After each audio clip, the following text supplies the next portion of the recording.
The wind howled across the wide, empty plains, carrying with it the scent of dust and loneliness.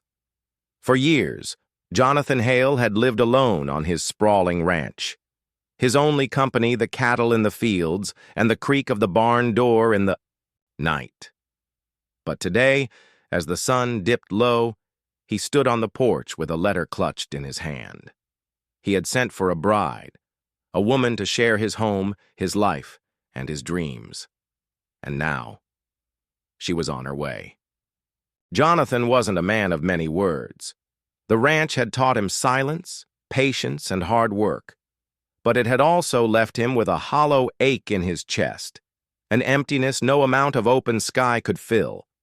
After years of solitude, he finally dared to do what so many lonely ranchers did in those days. He wrote to a mail-order bride agency. He asked for a woman of kindness, someone who might not fear the quiet of the land, someone who could see past his silence and into the heart he rarely revealed. Weeks passed, then months, until finally, one morning, the letter came. His bride was on the train. She would arrive in just a few days. The townsfolk had heard, of course. News traveled fast in small places. Some teased him gently about the mysterious woman on her way.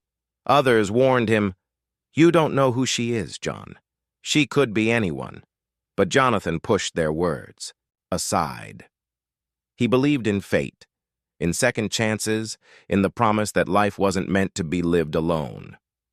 For 3 nights straight, he barely slept, his mind painting pictures of the woman he had yet to meet.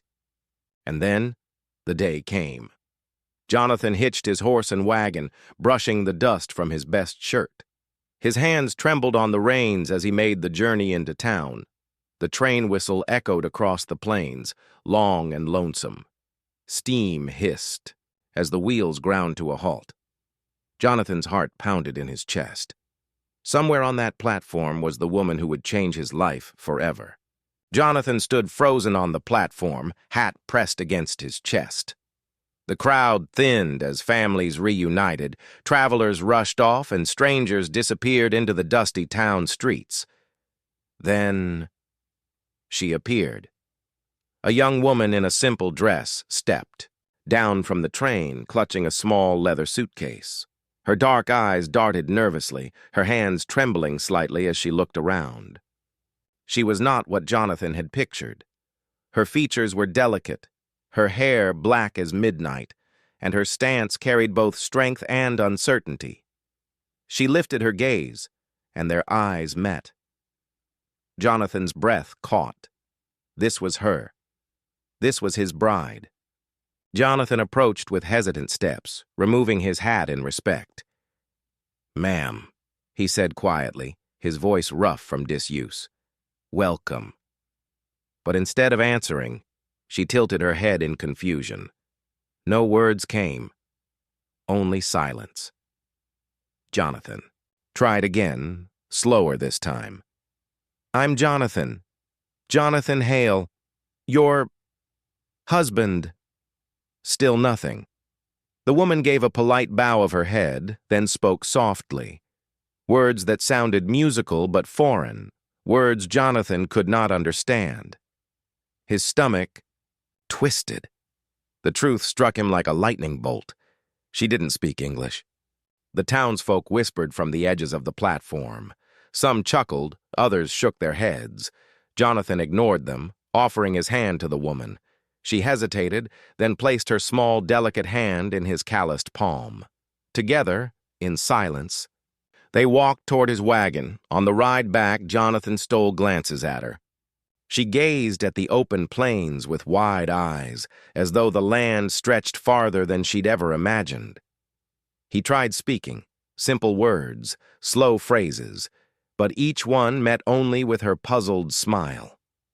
The gulf between them grew heavier, with every passing mile. He had asked for companionship, someone to share his words and thoughts.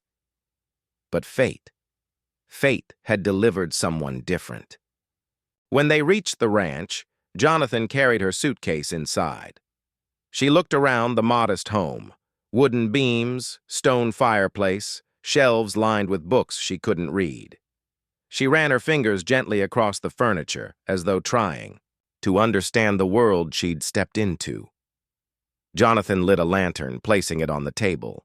He wanted to speak, to explain, to welcome her into his life properly, but the words died in his throat. For the first time in years, Jonathan found himself wishing desperately that he could say more than silence. That night, as the wind rattled the shutters, Jonathan lay awake once again. Beside him in the other room, his bride, his stranger, rested quietly, and he wondered, had he made a mistake? Days turned into weeks. The ranch, once filled with Jonathan's solitary silence, now held the quiet presence of another.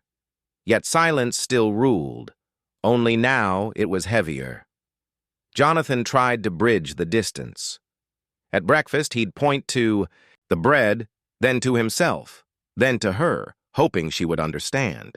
She watched closely, sometimes mimicking his gestures, sometimes laughing softly when his signals grew too exaggerated. Her laughter, light and unexpected, struck him each time like sunlight breaking through clouds. But laughter alone couldn't erase the frustration. Jonathan yearned to talk to her, to share his thoughts, to hear hers. Instead, his words dissolved into the vast emptiness between languages. The ranch demanded constant labor, and Jonathan, used to doing everything alone, found himself uncertain of how much to ask from her. She tried in her own way, fetching water, sweeping the wooden floors, hanging laundry under the wide sky. 1. Morning, Jonathan found her outside, kneeling in the garden, carefully arranging seeds in the earth. He hadn't asked her to. He hadn't explained. Yet there she was, creating order where there had been none. A pang of guilt struck him. Maybe he had underestimated her. But later that week, frustration boiled over. She had tried to help mend a fence, lifting a wooden post far too heavy for her frame. Jonathan rushed forward, voice raised without meaning to, his words sharp and incomprehensible to her. She flinched, eyes wide, shrinking back as if he had struck her with the very sound of his anger. Jonathan froze. He hadn't meant harm. But in that moment, the distance between them felt like an ocean too wide to cross. That evening, Jonathan sat on the porch, his head in his hands. He felt the weight of his choices pressing down on him, the letter he had sent, the hope he had carried, the reality he had received. He feared he had broken something fragile before it ever had the chance to grow. Then footsteps. She stepped onto the porch, carrying something in her hands, a small book. She knelt beside him, opening the pages. Inside were sketches, drawn with surprising skill, simple pictures, a loaf of bread, a horse, a sun rising over the plains. Beneath each sketch, words in her language, and, in careful writing, the English word beside it. Jonathan stared, breathless. She had been learning. Quietly, diligently, she had been finding her way into his world. The days that followed were different. She would point to an object, speak the word in her language, then wait for Jonathan to repeat it in English. Slowly, painfully, laughter-filled lessons unfolded at the dinner table, in the barn, in the garden. Jonathan, once so quiet, found himself speaking more than ever, his voice clumsy, his words halting, but his heart pushing through. And though she still spoke little English, she began to understand. Not just words, but him. And Jonathan began to understand her, not through language alone, but through patience, gestures, and the gentle strength in her presence.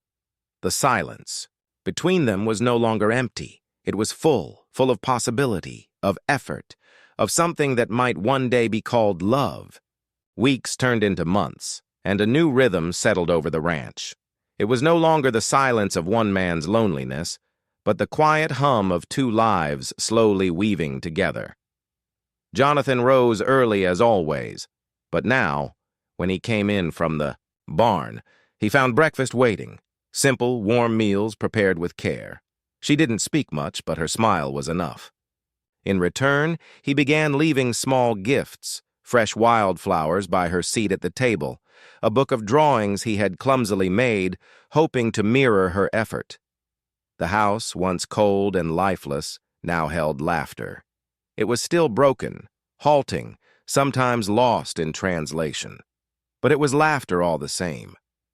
On the ranch, they began to share more than chores. She showed him new ways to care for the garden, ways he had never thought of. In return, he taught her how to ride a horse, steadying her hands on the reins, his voice calm and guiding. At first, she was nervous, her hands clenched tight, her posture stiff. But Jonathan's steady patience eased her fears. The first time she managed to guide the horse alone, she threw her arms into the air, laughing freely. Jonathan's chest swelled, not just with pride, but with something deeper, something he had not felt in years. One evening, as the fire crackled in the hearth, Jonathan found himself staring across the table at her. She had been practicing her English every day, piecing together sentences like a puzzle. That night, she looked at him, her eyes steady, and spoke slowly. "You, my husband. Good man." The words were simple, but they hit Jonathan harder than any storm. His throat tightened, and for the first time in years, his eyes burned with tears. He reached across the table, taking her hand in his. In that moment, no language barrier could hold back the truth that had grown between them. As seasons passed, what began as uncertainty grew into trust, and what began as silence blossomed into love. The townsfolk, once skeptical, now saw the change in Jonathan. The man who had once lived with his head down, alone in his work, now walked, with a quiet strength and a glimmer of joy in his eyes. It was not the story he had planned when he sent for a bride. Fate had not delivered the woman he imagined.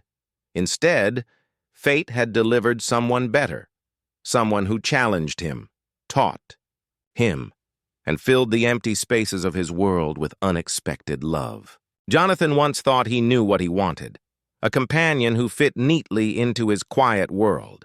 But life had a way of rewriting the script. She had come into his life a stranger, with no shared words, no familiar customs. And yet, she had given him everything he had ever longed for, partnership, laughter, and love that spoke louder than language ever could. For Jonathan Hale, the lonely rancher, fate had indeed delivered something different, and he would never trade it for the world.